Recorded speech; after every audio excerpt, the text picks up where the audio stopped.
मैं तो सदैव से इस राजनीति का विरोधी हूँ। मैं सदैव इस राजनीति का विरोधी हूँ। घर बड़ी मुश्किल से बनता है। सर, आज जेपी एनआईसी बिल्डिंग में आज हम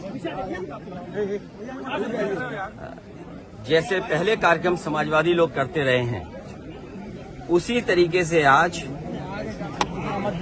जयप्रकाश जी को संपूर्ण क्रांति के नायक के जन नायक नेता के लिए हर वर्ष हम लोग आज की तारीख में आते थे। और ये कोई पहली बार नहीं है कि इस जेपी समाजवाद म्यूजियम में हम लोग माल्यार्पण करने पहली बार आ रहे हों। लेकिन पता नहीं सरकार टीन की शेड लगा करके, टीनें लगा करके, दरवाजा बंद कर करके, ताला लगा करके पता नहीं क्या बताना चाहती थी।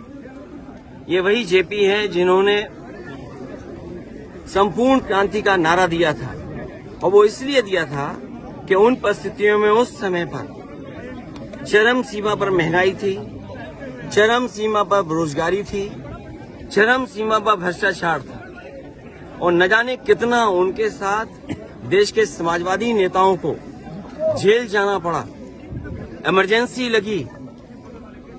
और जिस समय वो पीजीआई अस्पताल में थे, उस समय जो उन्होंने जेल डायरी लिखी, उसमें लिखा कि मैं कैसे सोच सकता हूं एक लोकतांत्रिक देश में इमरजेंसी लग जाएगी।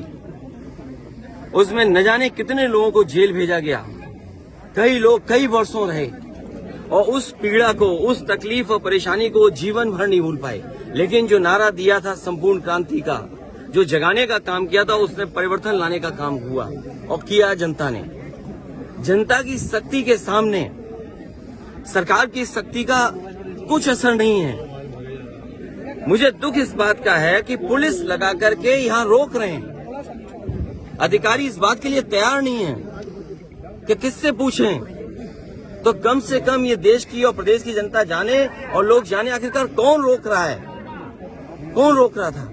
इसलिए मजबूरी में जिस तरीके से हर बार माल्यार्पण करने हम समाजवादी लोग आते थे, मुझे याद है जब उद्घाटन हुआ था, नेताजी यहाँ आए थे, नेताजी से मैंने उद्घाटन करवाया था।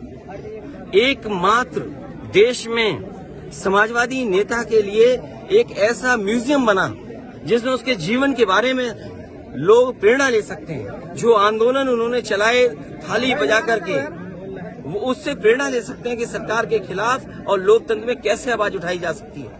आप आवाज दबाने का काम कर रहे हैं उन समाजवादियों को, उन आने वाली पीढ़ी को जो देश के लिए कुछ करना चाहते हैं, सपना देखा है उन्होंने।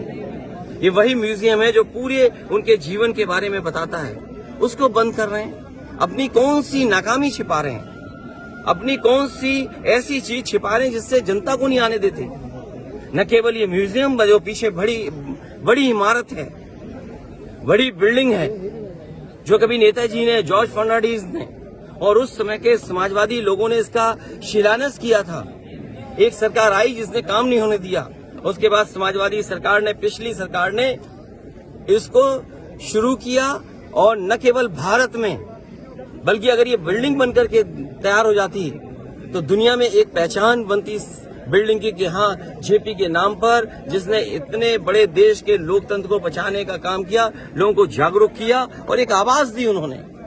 और मुझे लगता है कि देश की जनता को एक बार फिर इस सरकार की ताकत के खिलाफ लड़ना होगा, और बिना जनता की शक्ति के लोकतंत्र, समाजवाद और सेक्युलरिज्म बचने वाला नहीं। जो आवाज उन्होंने दी थी संपूर्ण क्रांति की, मुझे उम्मीद है कि सभी समाजवादी लोग मिलकर के आने वाले समय में लोकतंत्र बचाएंगे, समाजवाद बचाएंगे, संविधान बचाएंगे, और उस संविधान को बचाएंगे जो बाबा साहब भीमराव अम्बेडकर जी ने हम सबको दिया है। और जिस समय बाबा साहब भीमराव अम्बेडकर जी का दिया हुआ संविधान इन्होंने बदल दिया, उसी दिन समझ लें हमारी आजादी भी ये लोग छीन लेंगे।